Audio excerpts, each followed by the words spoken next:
we're good. What the hell was that thing? Never stuck around to get a look. Anyhow, we here. The real show's up ahead on foot.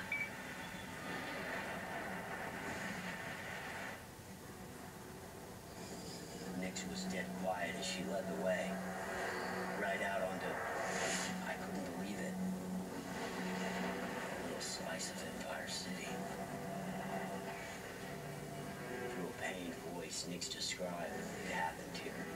She told me about Bertrand with the ray sphere and a ring of outcasts. They were prostitutes and swamp dwellers, anybody whose death he thought would go unnoticed. Nix watched as her family was swallowed up in the blast.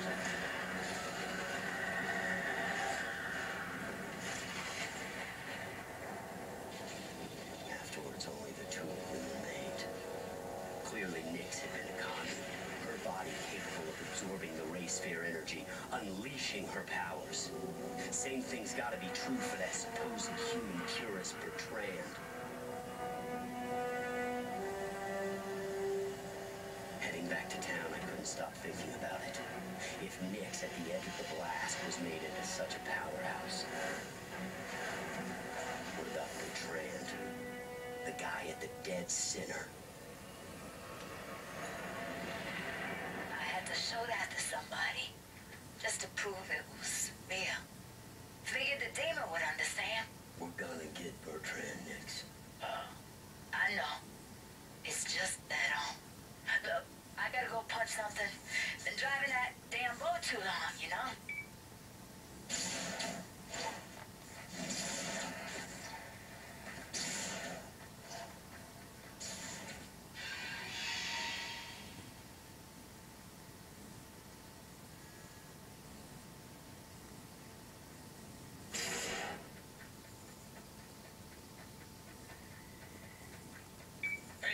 Got some big news. It's time we huddle up. Alright, what's up guys? Sorry for the radio silence there. You know, watching that cutscene, I kind of got the feeling, not really a feeling, but I was thinking, that Bertrand just doesn't seem evil enough. He really doesn't.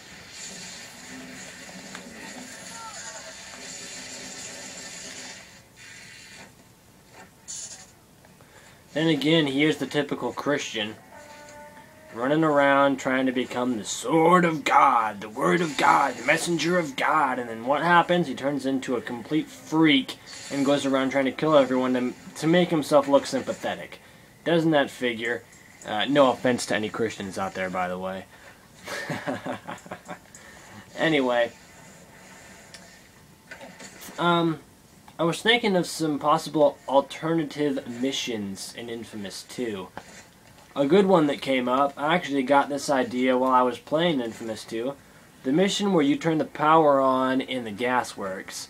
When you get to the last transformer and Bertrand locks you in the cage and he starts talking to you and he says, you know, the beast is in New Marais, you should join me and together we can defeat him and we'd be heroes. What if? Now I think this would have been cool. This would have made me like Infamous 2 just a little bit more.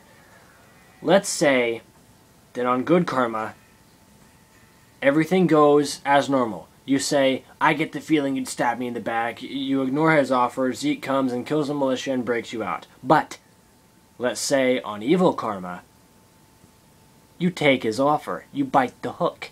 And you say, okay, Bertrand, I'll join you. And then the story would go from there.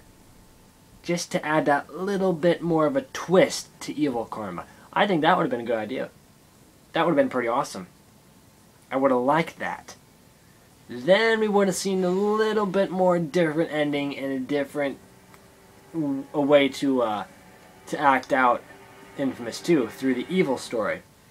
Only thing is, if you join Bertrand, Nix might get a little pissed at you. Nix would get angry because she hates Bertrand. But then again, when the beast kills her pets, you know, her swamp pets, you know, that could be a way to kind of make a swing back towards the. Look at that! evil ending. Besides, in the evil ending, you do kill Nyx anyway. So, by joining Bertrand in evil karma, it would just make her a little bit more pissed at you.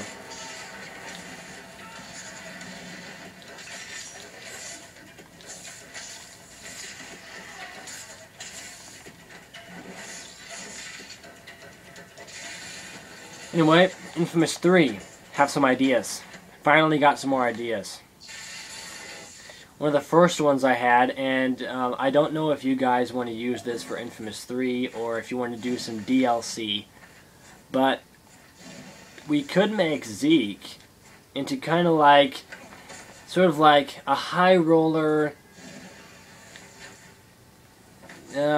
gangster. Now when I say gangster, I don't mean this whole black gangster rap scene bullshit. I don't want his pants sagging to his ankles.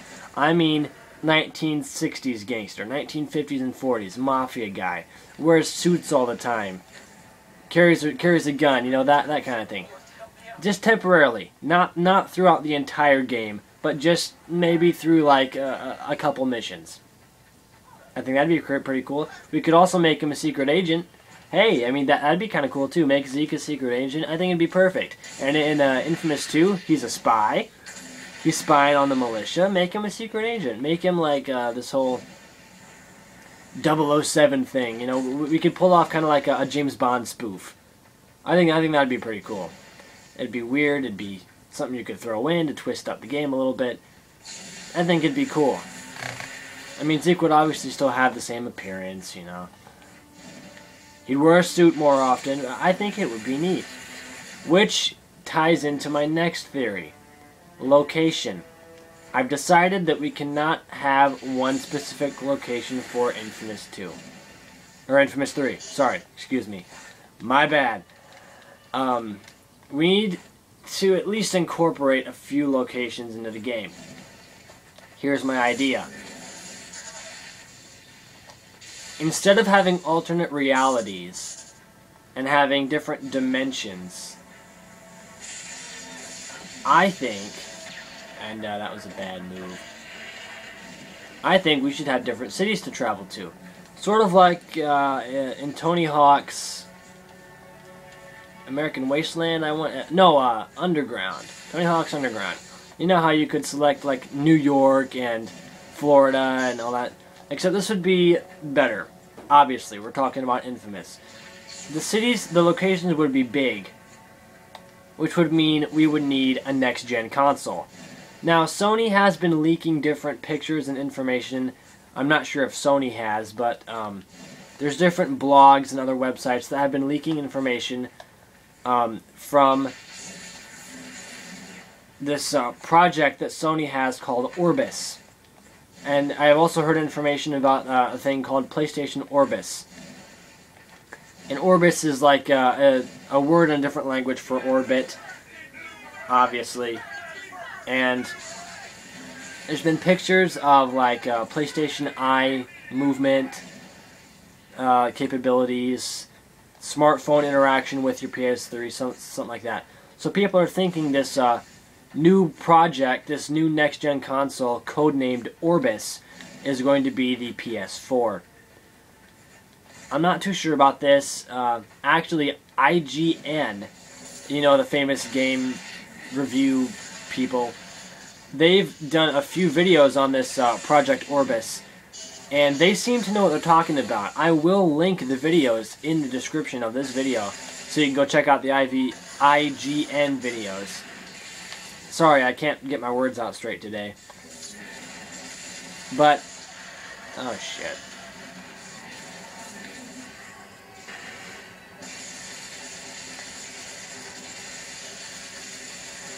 Anyway. Oh, god damn it. How much does it take, dude? This PlayStation 4, by the two videos that I watched, is rumored to be capable of like video output way higher and better quality than any TV is capable of doing. So like modern TVs, this PS4 is capable of video output that is stronger and better quality than any TV on the market right now. So we may be looking at a release date somewhere in the far future. Nowhere 2013, 2014, possibly 2016 or 17. That sounds a bit more reasonable. It's also rumored that the PS4 will not be backwards compatible. Now, I'm not sure if they're talking about PS2 games or if they're meaning PS3 games. Because if the PS4 is not going to be backwards compatible with PS3 games, I'm going to be extremely pissed. I mean, outraged. I swear to God, I'm going to be nuts. It's also rumored that this PS4 will not be able to play used games, just like the next generation Xbox. So we're starting to move into consoles that can actually recognize used games. I'm not sure if I like that. I buy a lot of used games. They're cheaper. Personally, I think it's a scam. If they make a console that will not play used games, it's a scam. It's a trick to get more money in the pockets of people that don't need more money. These people already have enough money as it is. They don't need any more of it. The government claims you pay taxes so we can get out of debt. Well, if taxes were actually spent on getting us out of debt and not spent on the fucking president's pocket, we would be out of this depression we're in right now. We wouldn't even have any financial problems if the tax money actually went towards fixing the government. But that's not where it goes. Money in this government goes to one person and one person only. The fucking president and his family. It's ridiculous.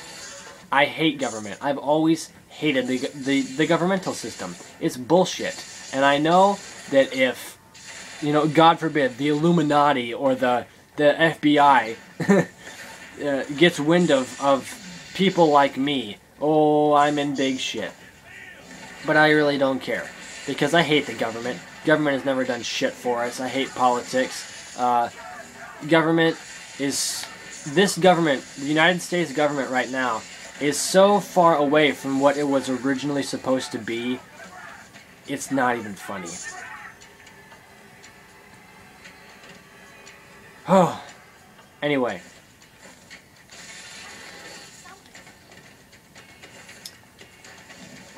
That was a long rant. So, anyway, as I was saying, locations. Some locations I think would be nice to have for inFAMOUS 3. Las Vegas. I think Las Vegas would be pretty good. You got tall buildings, you got casinos, you got a lot of crime, a lot of good shit going on there. Perfect. Absolutely perfect. I will elaborate on these locations more in the future after I have some stuff figured out. Another good location. Florida. Somewhere in Florida. Not sure where. Possibly Miami. I want to do a good city. Miami might be a little similar to New Marais in some ways, which would be nice for people that like New Marais. Some more locations. I'm looking at, actually, Des Moines, Iowa. Des Moines, Iowa might be a good location. God damn it, get on the fucking pole.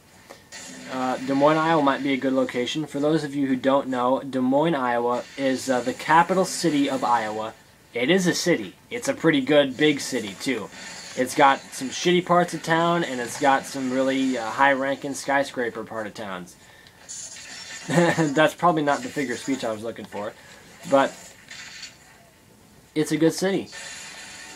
And I am going to continue this video. One last location I want to say before I have to go into part 2 of this inFAMOUS 3 idea is London, England.